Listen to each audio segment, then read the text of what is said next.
Dito sa Papa Dudut Stories, ikaw ay hindi nag-iisa.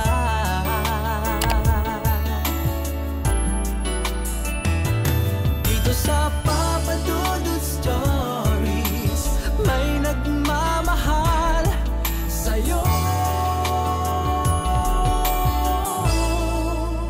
Papa Dudut Stories, Papa Dudut Stories. Dear Papa Dudut, sa lahat po ng mga nakatutok ngayon, huwag pong kalimutan mag-like, mag-share at mag-subscribe. Maraming salamat po sa inyong lahat.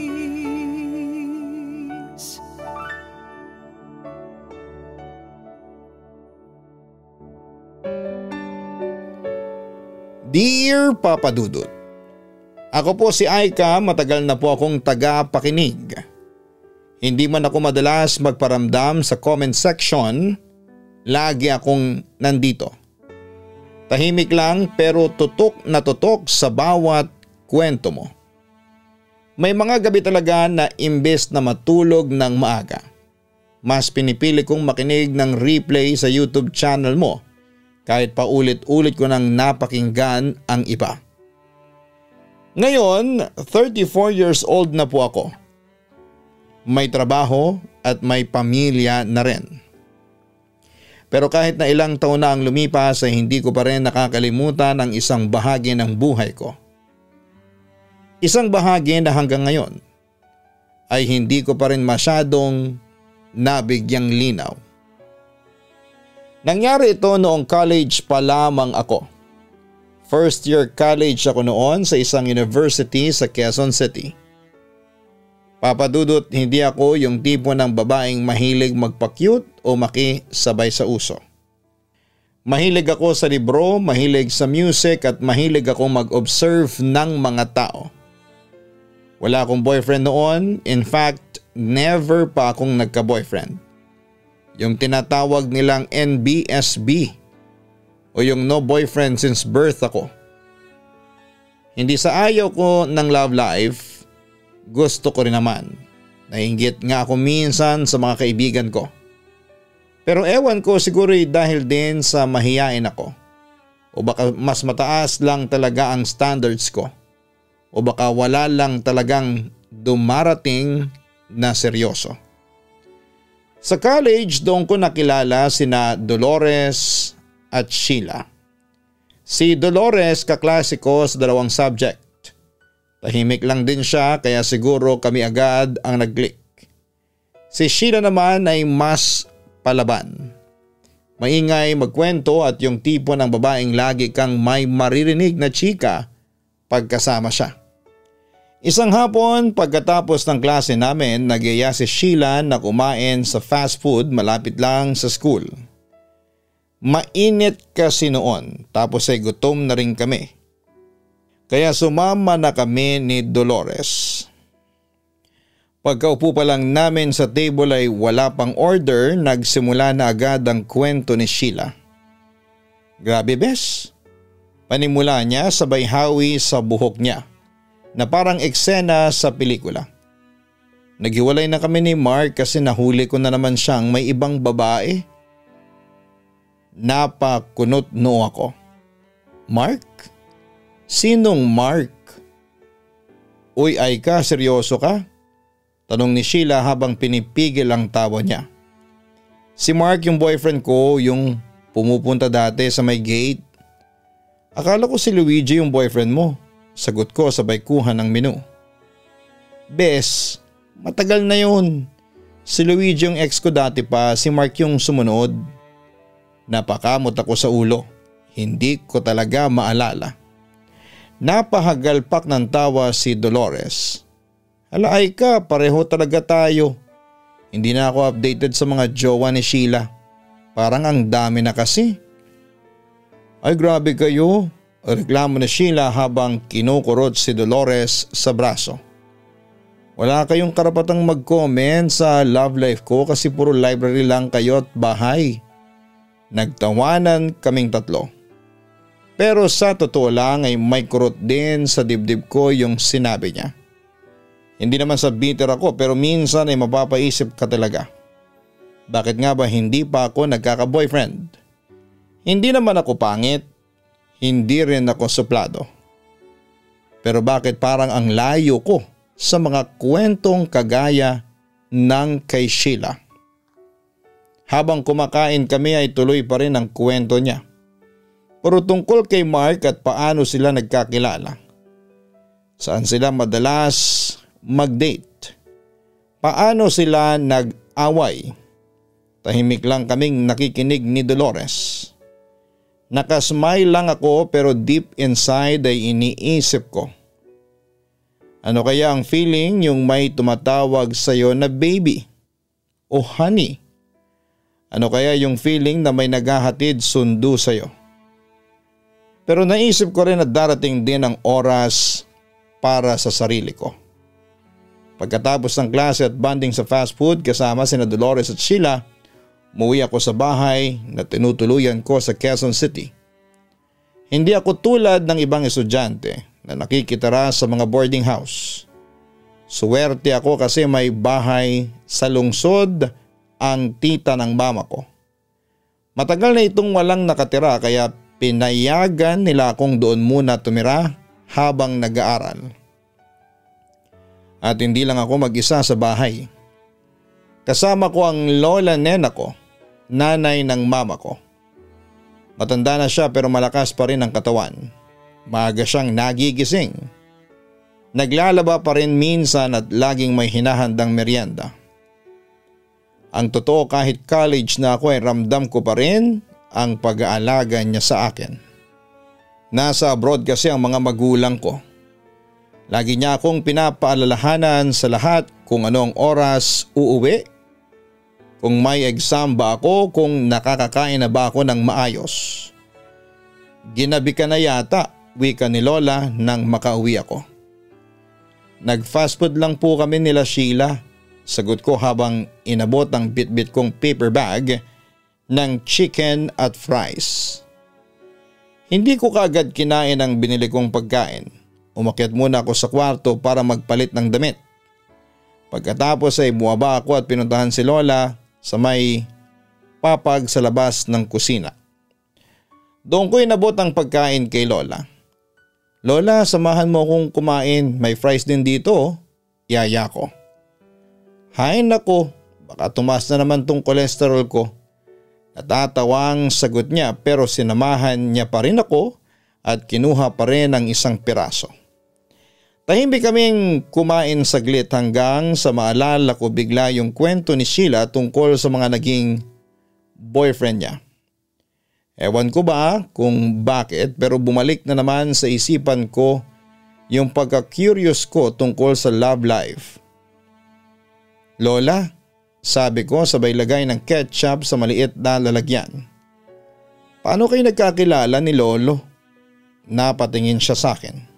Tapos ngumiti. Yung ngiti na may halong aliw at alaala. Ay aba, matagal-tagal na rin hindi ko naikwento yan. Sabi niya habang inaayos ang pagkakaupo. Gusto mong marinig ang kwento ko ha? Oo naman po. Sagot ko habang umunguya ng chicken. Gusto kong malaman, baka doon ko po makita yung sekreto sa forever ninyo. Sekreto? Natawa siya. E di magmahal ka lang ng totoo. Tumango ako sabay sabing sige na Lola, kwento na. At doon nagsimula ang isa sa mga pinakamasarap pakinggang kwento ng buhay ng lola ko. Noong panahon ko, wala pa namang text-text. Lahat ay sulat kamay. Pero hindi ako naniniwala sa love noon. Lagi kong sinasabi sa sarili ko ay di bali ng tumandang dalaga basta makapagtapos. Pero isang beses yung kapatid kong si Violeta nagyaya sa sayawan sa plaza. San po yun? Doon sa bayan. Fiesta kasi noon. Sinama niya ako kahit ayoko. Nakabistida lang ako noon. Yung pinatahi ko pa sa kapitbahay namin. Sobrang simple pero sabi ni Violeta, Kahit daw hindi ako mahilig sa sayaw, baka raw doon ko makilala ang para sa akin. Nakilala mo po ba agad si Lolo doon?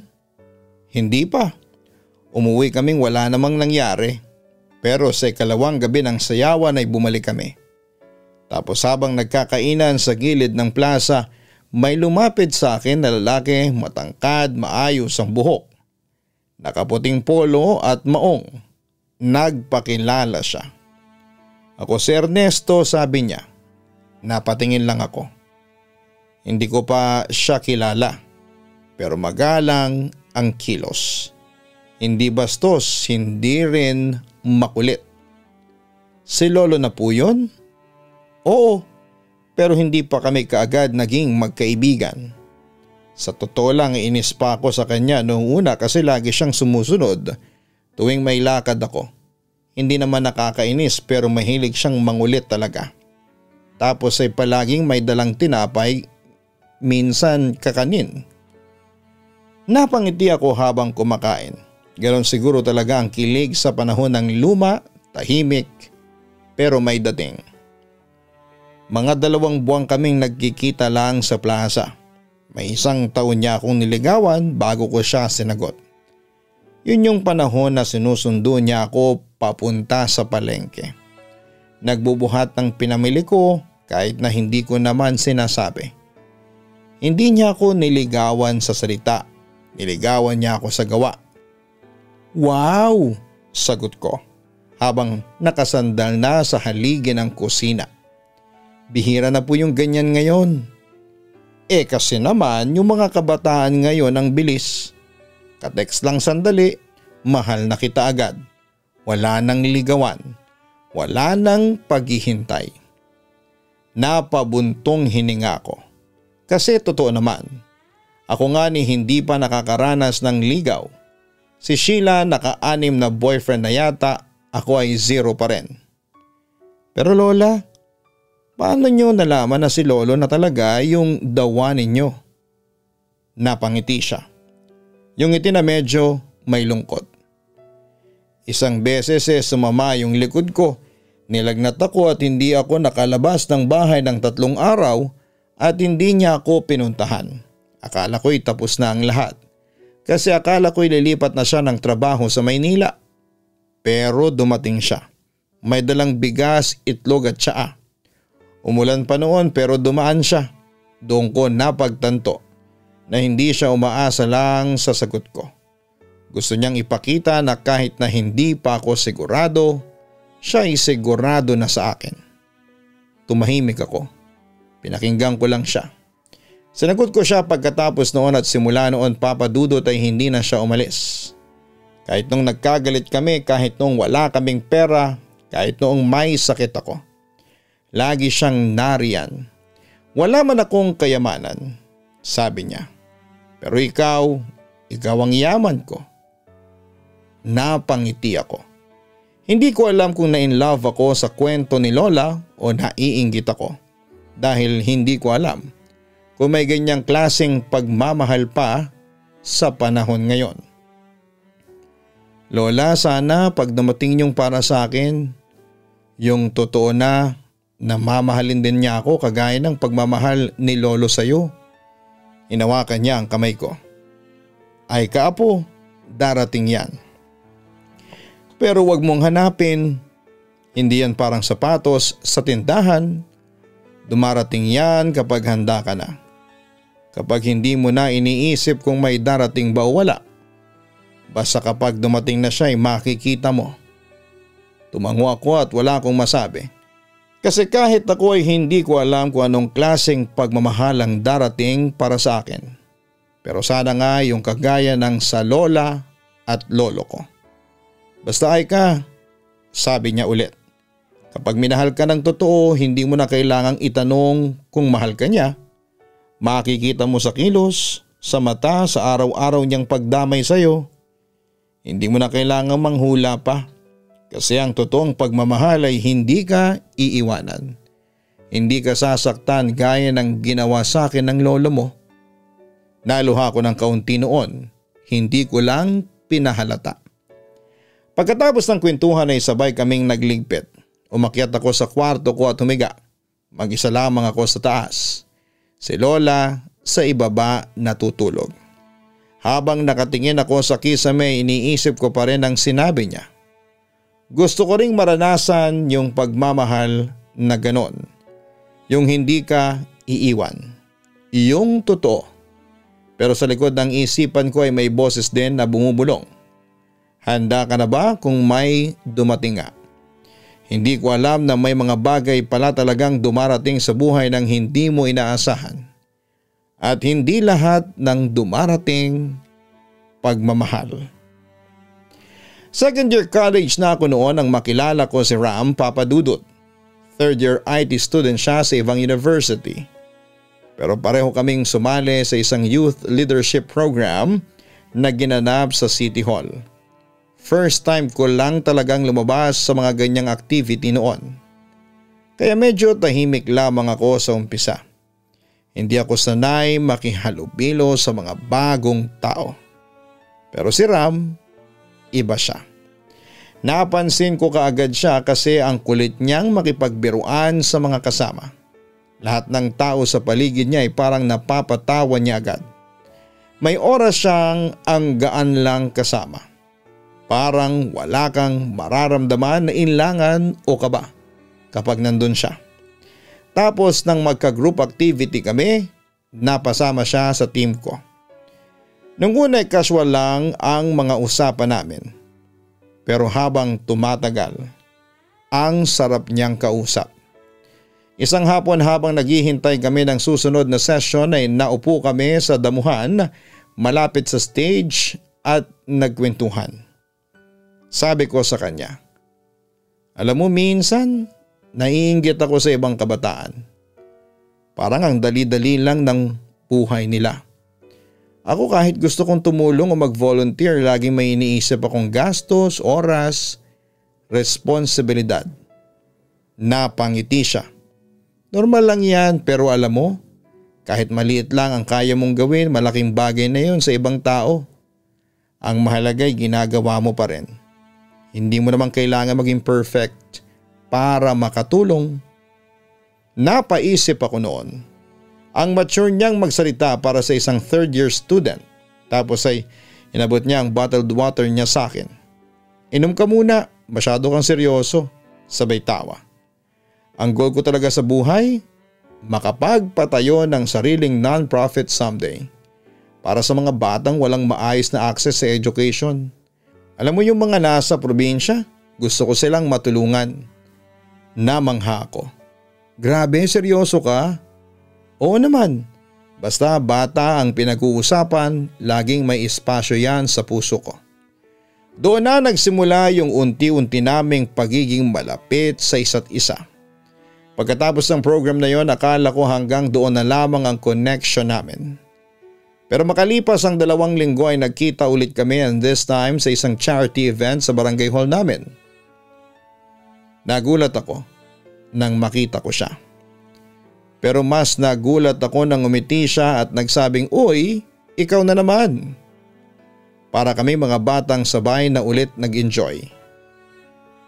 Nagkakarga kami ng mga donasyong mga libro. Nag-aayos ng feeding program at lagi kaming magkatandem kapag may kailangang ayusin. Madalas kaming nagtutulungan sa mga activity tapos magkwekwentuhan habang kumakain.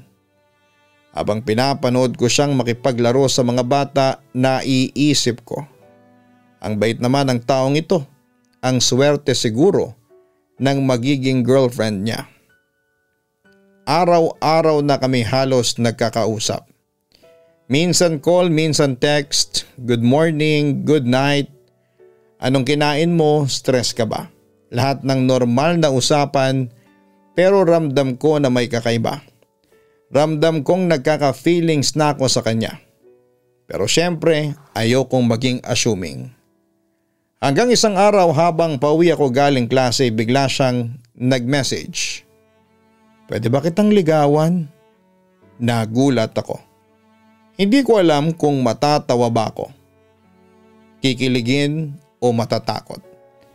Hindi ko kaagad nasagot yon, Papa Dudut. Pero hindi siya tumigil doon. Isang linggo matapos yon ay pumunta siya sa bahay namin. Nakapolo, may dalang maliit na cake at may kasamang ngiti na parang sobrang kabado. Sakto nandun sina Papa at Mama na nakabakasyon mula sa trabaho. Nagulat ang mga magulang ko, lalo na si Papa. Tahimik lang si Papa pero mapanuri yon. Si Mama naman ay parang natuwa agad kay Ram. Magandang hapon po, ako po si Ram. Schoolmate po ako ni Aika sa mga youth program. Gusto ko lang pong ipaalam na nililigawan ko po siya. Ayun, diretsahan, wala nang paligoy-ligoy. Tumingin ako sa kanya na para bang gusto kong itanong, sigurado ka ba talaga?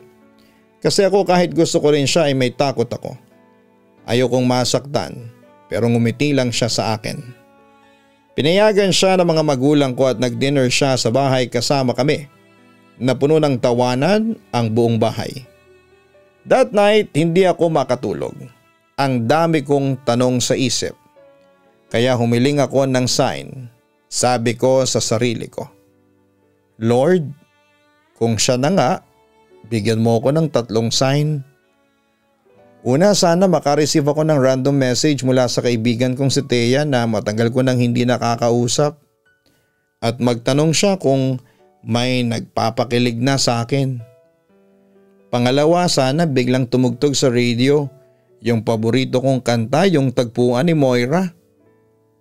Kahit saan, jeep, tindahan, kahit saan basta marinig ko lang. At pangatlo, sana sa susunod naming pagkikita ni Ram, bigla niya akong tanungin kung anong pinapangarap kong buhay without me bringing it up. 3 araw lang ang lumipas, natupad lahat. Habang nag-check ako ng messenger ay biglang nag-message si Thea. Uy, may nagpapakilig na ba sa'yo? Ha ha ha.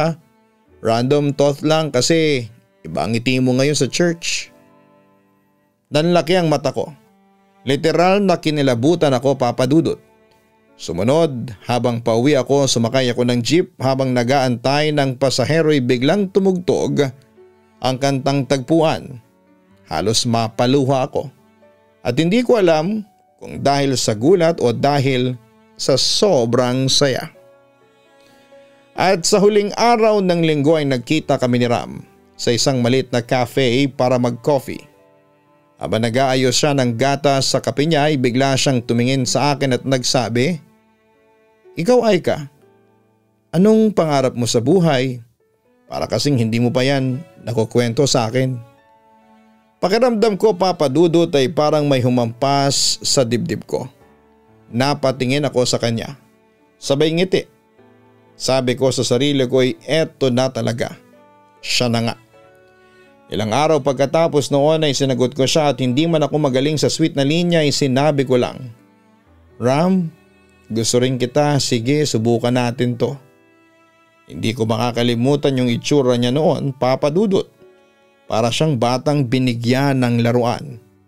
Yakap agad tapos sabay sabi ng, Salamat Aika, pangako hindi kita sasaktan. Sa unang mga buwan ng relasyon namin ay masasabi kong sobrang saya ko, Papa Dudut. Magaan siya sa loob, thoughtful siya at consistent. Wala siyang palya sa good morning at good night. Kapag may exam ako ay lagi siyang may good luck Aika sa chat. Kapag may event kami sa school, pupunta siya kahit napagod siya sa thesis nila. Sa tuwing kasama ko siya, ramdam ko na safe ako. Nagugulat pa nga ako minsan sa mga simpleng bagay na ginagawa niya.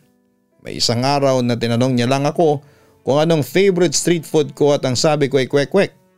Kinabukasan, dinala niya ako sa isang kwek-kwek stand sa harapan ng simbahan tapos sabay-sabing kahit saan ka dalhin ng mundo Aika, dadalhin kita sa paborito mong kainan. Corny, oo, pero kinilig ako kasi totoo. Hindi niya kailangang magpa-impress. Yung pagiging siya lang ay sapat na. Kapag may free time, sumasama siya sa feeding program namin. Nagkakasundo kami sa mga bata. Siya yung tipo ng tao na hindi mo kailangang sabihan kung ano ang gagawin. Alam na niya kaagad at laging may dalang candy, coloring books, minsan nga ay gatas at diaper pa. Halos lahat ng bata sa barangay namin kilala siya bilang Kuya Ram na pogi. Minsan nga nasabi ko sa sarili ko, kung ganito lagi ang pag-ibig, bakit pa ako natakot noon? Pero syempre alam ko rin na hindi palaging masaya. Hindi palaging smooth. Pero nang unang buwan namin ay grabe, hindi ko talaga makakalimutan. Ramdam ko na totoo siya. Ramdam ko na ako lang ang mahal niya. At doon ako unang naniwala ulit sa pag-ibig. Hanggang may isang buong weekend kami na out of town seminar daw sa Laguna. Ayon sa announcement sa group chat ng buong section. Halos lahat ng kaklase ko ay sobrang excited, lalo na ako. Kasi bukod sa makakalabas kami ng lungsod ay makakatakas din kahit sandali sa susunod na requirements, quizzes and group works. Pagdating namin sa Laguna, nag-check-in muna kami sa isang inuupahang bahay malapit sa venue. Parang transient apartment siya. Medyo luma pero maliwalas naman. Sa isang kwarto, 5 kaming babae. May 2 double deck at isang folding bed. Agad naming inayos ang mga gamit namin at nagkwentuhan habang inaayos ang bedsheets. "Uy, sino sa taas?" tanong ni Ann habang hawak ang isang unan. "Ako na lang," sagot ko. "Gusto ko kasi nasa taas. Ewan ko, pakiramdam ko ay mas safe ako kapag medyo mataas ang pwesto." Unang araw ng seminar, halos buong araw kaming nakaupo sa function hall ng venue. May mga pa-icebreaker pero agad din kaming sineryoso ng mga speaker. Ang topic ay mental health in the age of social media. Napaisip ako noon. Totoo nga naman. Ang dami sa atin umingiti sa post pero umiiyak na pala sa personal. Lalo na ang mga kabataan ngayon. Halos doon na lang nakasalalay ang validation sa likes, comments and shares. May isang part pa nga sa seminar na nag-open forum. Tumayo ang isang kaklase ko, si Janelle. Minsan po hindi na ako makatulog sa gabi kasi iniisip ko kung sapat ba ako, kung may kwenta ba ako o ang buhay ko. Napuno ng katahimikan ng hall, Papa Dudut. Ramdam ang bigat sa dibdib niya. Napaluha pa siya. At halos kami ay natahimik. Sabi ng speaker, "You are more than your metrics. You are worthy." Even in silence, lahat kami ay napapalakpak. Pag-uwi namin sa apartment, tahimik lang ang biyahe. Parang lahat ay nagmumuni-muni. Pagdating namin sa kwarto, isa-isang nahigang mga kasama ko. Ako ay dumungaw muna sa bintana at tanaw ko ang ilang ilaw ng poste sa labas at ang malamig na simoy ng hangin ng gabi. "Lika na, matulog na tayo," sabi ni Rina habang pinapatay ang ilaw. "Good night," halos sabay-sabay naming bate. Tahimik na kami pagkatapos noon pero sa dilim ng kwartong yon habang nasa itaas ako ng double deck, nakikiramdam ako. Naririnig ko ang mahinang hilik ni Janice sa kanan. Si Han naman ay bumubuntong hininga. Habang ako ay gising pa, iniisip ko si Ram. Naisip ko sana kasama ko siya ngayon. Gusto ko sanang ikwento sa kanya yung part sa seminar tungkol sa anxiety. Kasi dati siya yung unang nakapansin noong hindi ako okay.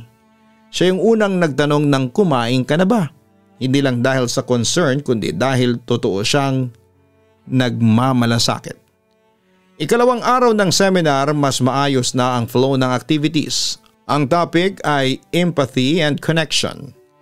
Isa sa mga pinakatinamaan ako. May isang segment kung saan kailangan naming magsulat ng liham para sa taong hindi namin napasalamatan o na-appreciate ng maayos. Sinulatan ko si Ram. "Salamat kasi hindi mo ako pinilit, hindi mo ako minadali. Naging tahanan ka sa gitna ng mga takot ko. Alam kong minahal mo ako sa panahong hirap pa akong mahalin ang sarili ko. Hindi ko alam, Papa Dudut, kung may iiyak ako." Pero sobrang bigat ng pakiramdam ko habang sinusulat ko yon. Pero gumaan din sa bandang huli kasi naalala ko na hindi lahat may taong gaya ni Ram sa buhay nila. Ikatlong araw, kalahating araw na lamang ang seminar, mostly recap and sharing, puro tawanan, picture taking at pahabol na group photos. Tapos after lunch, nag-aya ang isa naming kaklase na pumunta raw kami sa isang garden park malapit lang para raw makapag-relax at makapag-bonding bago umuwi sa Maynila. Maganda ang garden na yon. May mga damuhan, pathway na gawa sa bato. Mini pond at mga bulaklak na parang hindi na naaapakan kailanman. Tahimik, parang paraiso sa loob ng isang tahimik na baryo. Habang naglalakad kami ay napunta kami sa likod na bahagi ng hardin. Doon namin nakita ang isang lumang balon. Bilog, bato ang paligid. May nakalagay pang signage sa gilid na wishing well, make a wish. Only if it's from the heart. Sabi ng guide, matagal na raw yung balon. Sabi pa ng iba, lahat daw ng hiling na ibinulong dyan ay natutupad. Basta totoo at galing sa puso. Nagunahan ang mga kaklase kong kumuha ng barya. Sige nga, try natin, sigaw ni Rina habang sumisilip sa loob. Ako ngumiti lang. Tahimik akong humawak sa bulsa ko. Tinignan kung may barya pa ako. Isang 25 centavos lang ang meron ako. Tingin mo pwede na to? Tanong ko kay Janelle. Sapat na yan, basta sincere ka, sabi niya. Tumayo ako sa harapan ng balon, tahimik, lahat abala sa pagkuha ng selfies. Pero ako'y nakatitig lamang sa tubig sa ilalim. Bumulong ako. Sana mahalin ako ni Ram habang buhay, hanggang kamatayan. Inagis ko ang barya, papadudot. Pagbagsak ng barya sa tubig ay bigla akong nakaramdam ng malamig na hangin. Parang hangin na hindi galing sa paligid kundi sa loob ng balon mismo. Yumakap ito sa katawan ko at napapikit ako. Malamig at parang yumakap sa buong katawan ko. Medyo nakakakilabot sa pakiramdam. Pagmulat ko ng mata, nakita ko lang ulit ang malalim na tubig sa ilalim ng balon. Wala nang hangin, wala na rin ang mga tao sa paligid, bumalik na sila at abala sa paglalakad. Tahimik akong sumunod sa kanila pero sa loob-loob ko ay may nararamdaman akong kakaiba. Hindi ko alam kung panaginip lamang ba yon o kung may nakarinig talaga sa kahilingan ko. Pagbalik namin ng Maynila, normal ang lahat. Traffic, mainit na panahon. Nakakairita pa rin ang amoy ng usok sa EDSA. Pero sa araw na yon ay iba ang pakiramdam ko. Excited ako kasi makikita ko na ulit si Ram. Nakita kami sa usual naming spot sa labas ng campus kung saan siya madalas naghihintay. Pagkakita ko pa lamang sa kanya, agad niya akong niyakap. Hindi basta-bastang yakap yon kundi yung mahigpit at halos hindi na ako makahinga. Miss na kita, bulong niya. Napangiti ako. Gusto kong umiyak pero pinigilan ko. Sabi ko sa sarili ko ay drama lang to. Normal lang na mami-miss mo ang taong mahal mo. Nag-dinner kami sa isang restaurant na dati naming pinupuntahan tuwing Monterey. Walang masyadong tao, tahimik, panay ang kwento niya. Tanong ng tanong kung ano ang ginawa ko sa seminar. May nakilala ba daw akong bagong kaibigan? May nagtangkang pumorma ba? Sabi ko na natatawa, wala, ikaw lang ang gusto ko. Tumawa siya sabay abot sa kamay ko sa ilalim ng mesa. Ganon kami. Simple at hindi kailangan ng buongang effort para lang iparamdam ang pagmamahal. Pagkatapos namin kumain, nagaya siyang maglakad muna, saktong malamig ang hangin. At parang ang gaan lang ng gabi. Nagkwentuhan lamang kami at minsan ay tumatawa. Minsan tahimik lang habang naglalakad. Tapos inihatid na niya ako pauwi. Pagdating sa harapan ng gate ng bahay namin ay buwaba siya para magpaalam. Na hindi siya nagmadali, hinawakan niya ulit ang kamay ko. Ingat ka palagi ha, sabi niya. Next week ulit, promise. Tumango lamang ako. Ni hindi pa ako nakakabitiw ng I love you ay niyakap niya ulit ako mahigpit, matagal at parang ayaw nang bumitaw. Pagkaalis niya ay napalingon pa ako. Tinitigan ko siya habang naglalakad pabalik sa kotse. Ewan ko ba kung bakit bigla akong natigilan. Pakiramdam ko ang tagal ng bawat hakbang niya. Hindi ko maalis ang tingin ko sa kanya at naisip ko na baka ganito talaga kapag sobra mong namimiss ang isang tao. Sumunod na mga oras, wala namang kakaiba. Naligo ako, kumain ng kaunti tapos natulog, pagod din galing sa biyahe. Pero mga 3:00 ng madaling araw ay nagising ako sa ingay ng cellphone. Unknown number. Nang sinagot ko ay agad kong narinig ang boses ni Mommy ni Ram. Umiiyak. Ay ka anak, wala na si Ram, na aksidente ang kotse niya kagabi. Hindi na siya umabot sa ospital. Bigla akong napaupo. Po? Hindi po, baka ibang Ram po yun. Nanginginig ang boses ko. Hindi makapaniwala.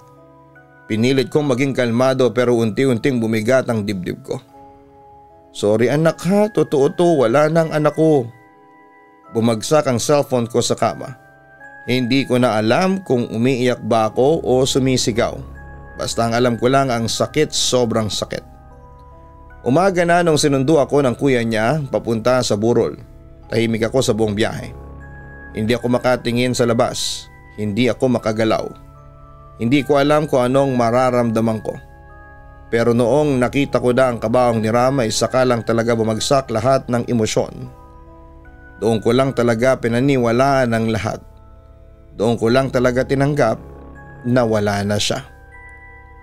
Lumapit ako, nanginginig ang tuhod, unti-unti kong sinilip ang loob.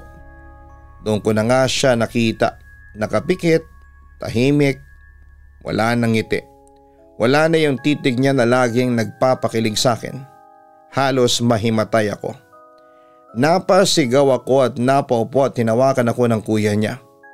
Pero hindi ko na alam kung nasaan ako.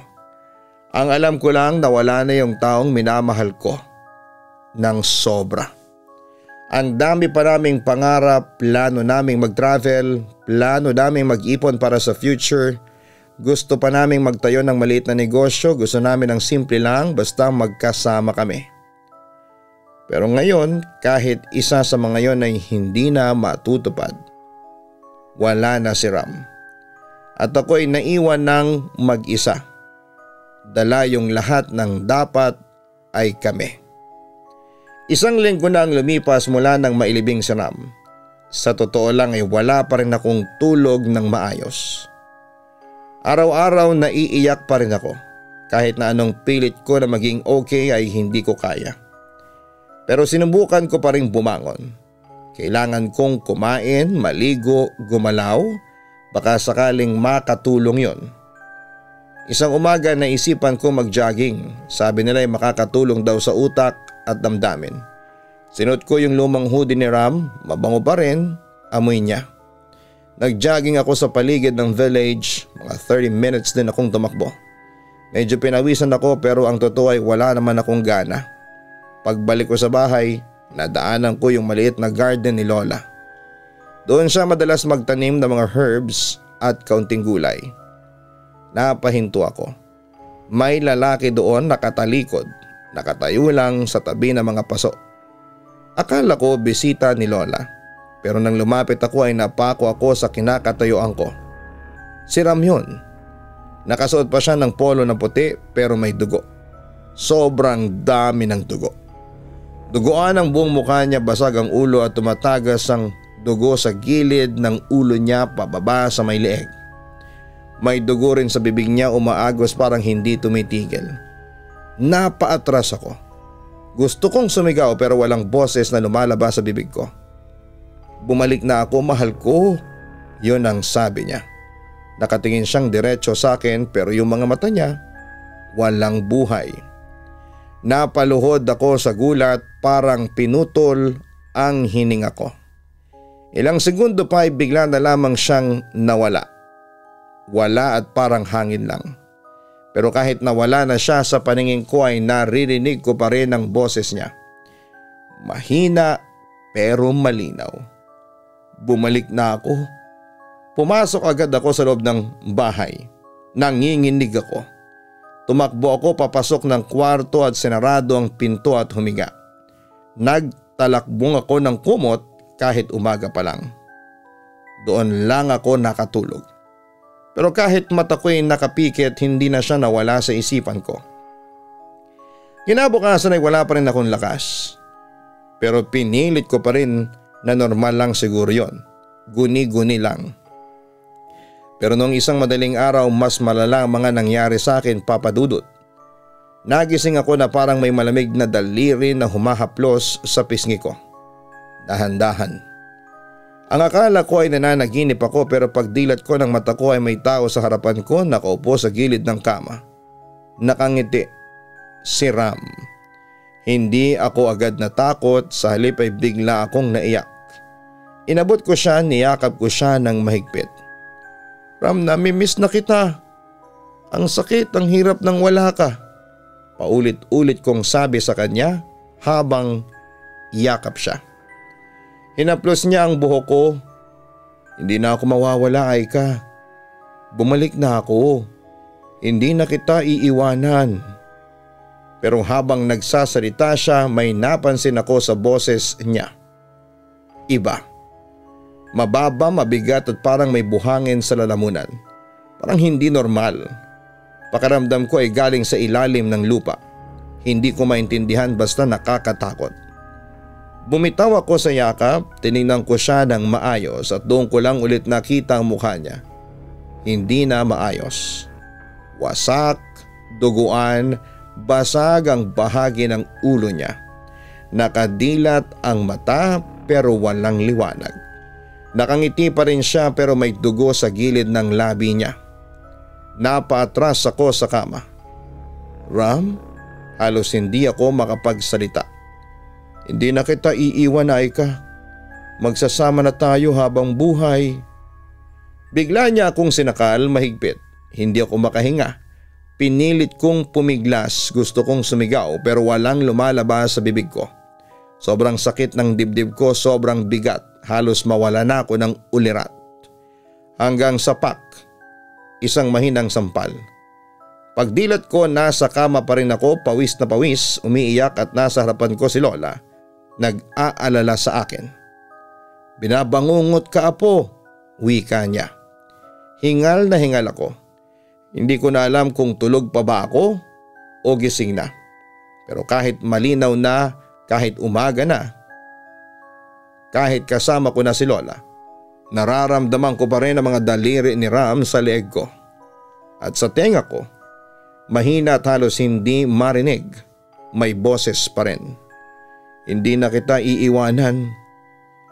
Naulit pa ulit ang pagpaparamdam ni Ram, Papa Dudut. Wala na akong ibang nasabi kundi bakit ganito. Bakit hindi siya tumitigil? Halos araw-araw na siyang nagpapakita sa akin. Minsan sa panaginip lang pero madalas habang gising ako. Isang araw habang nasa school ako, may meeting kami para sa thesis. 3 kaming magkaklase nakaupo sa mahabang lamesa sa library lounge. Tahimik, seryoso ang lahat. Nag-uusap kami tungkol sa flow ng defense namin. Nakatutok ako sa laptop, nagtitake down ng notes. Bigla akong napatigil. Sa peripheral vision ko, may napansin akong gumagalaw sa likod ni Mika, isa sa mga kaklase ko. Dahan-dahan akong tumingin at doon ko siya nakita. Si Ram. Nakatayo sa likod ni Mika, wala siyang emosyon. Wasak ang mukha niya, labas ang utak sa gilid ng ulo. Dumudugo pa rin ang bibig. Nanlilisik ang mga mata, diretso ang tingin sa akin. Bumalik na ako, mahal. Wika niya habang bumubulwak ang dugo sa bibig niya. Parang naparilisa ako. Si Ram! Napasigaw ako. Napalingon sa akin ang mga kasama ko at nagulat silang lahat. Anong Ram, Aika? Anong sinasabi mo dyan? Tinuro ko si Ram. Nandyan siya sa likod mo, Mika. Nasa likod mo siya. Pero hindi sila kumilos. Hindi sila nag-react.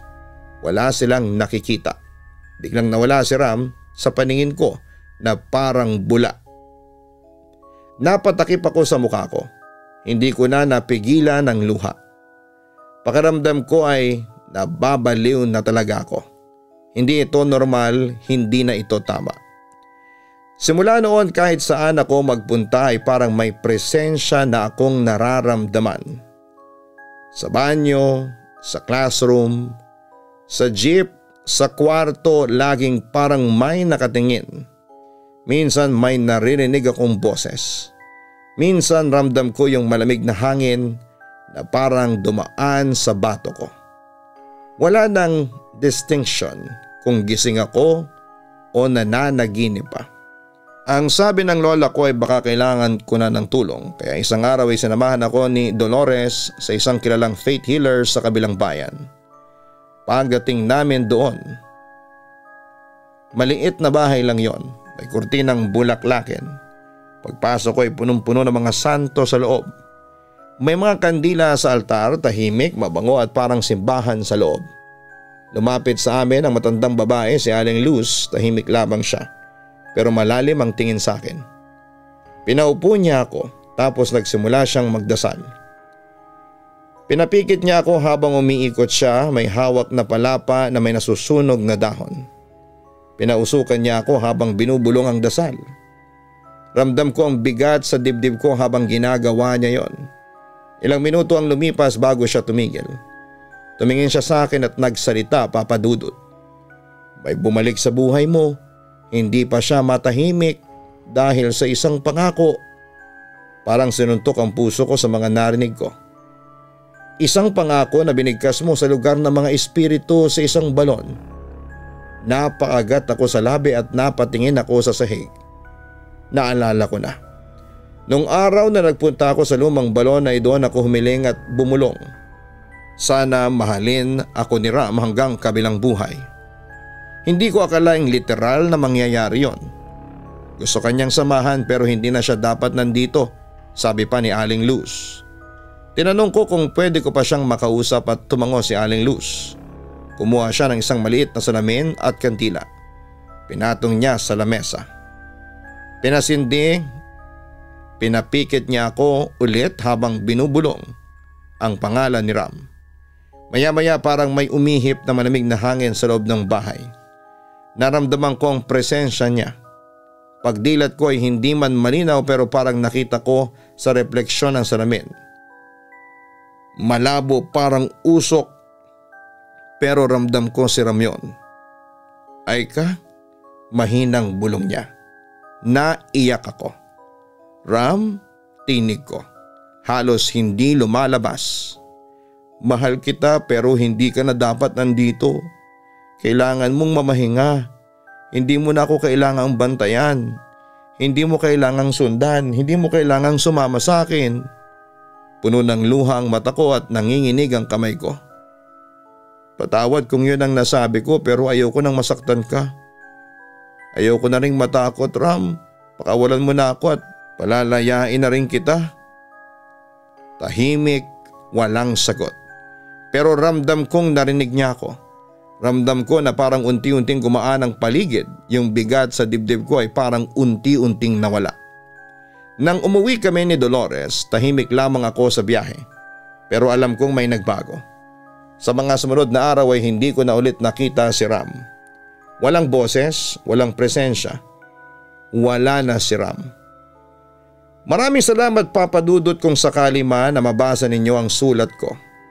Lubos na gumagalang, Aika. Maraming salamat sa pagbabahagi ng kwento mo at hindi biro ang pinagdaraanan mo noon. Mahirap tanggapin ang pagkawala ng taong mahal mo. Lalo na kung biglaan, lalo na kung may mga bagay kayong hindi pa na ipapaalam sa isa't isa. Mga pangakong nasambit pero hindi na kayang itama. Pero Aika, gusto kong sabihin sa iyo ito ng buong puso. Ang pagmamahal ay hindi dapat nakatali sa sakit, takot o pagkakakabit sa kabilang buhay. Totoo, may mga panalangin tayong binibitawan nang hindi natin iniisip ang bigat ng salita.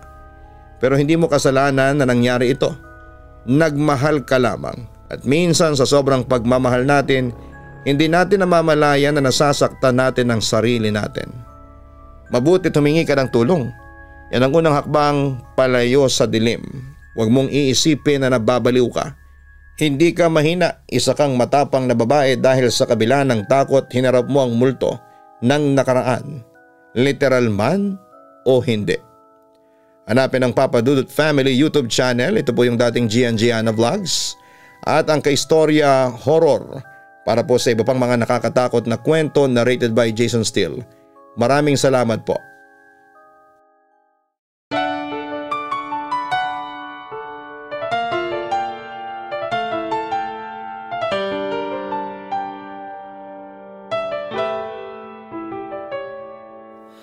Ang buhay ay mahiwaga, laging may lungkot at saya. Sa Papa Dudut Stories, laging may karamay ka.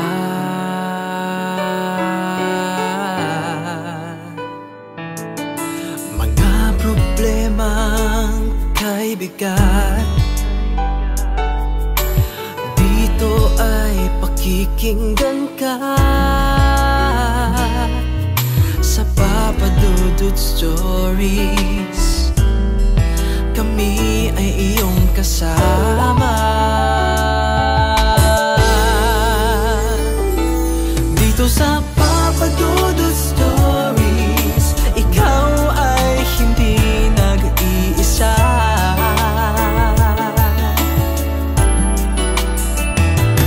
Dito sa Papa Dudut Stories, may nagmamahal sa'yo.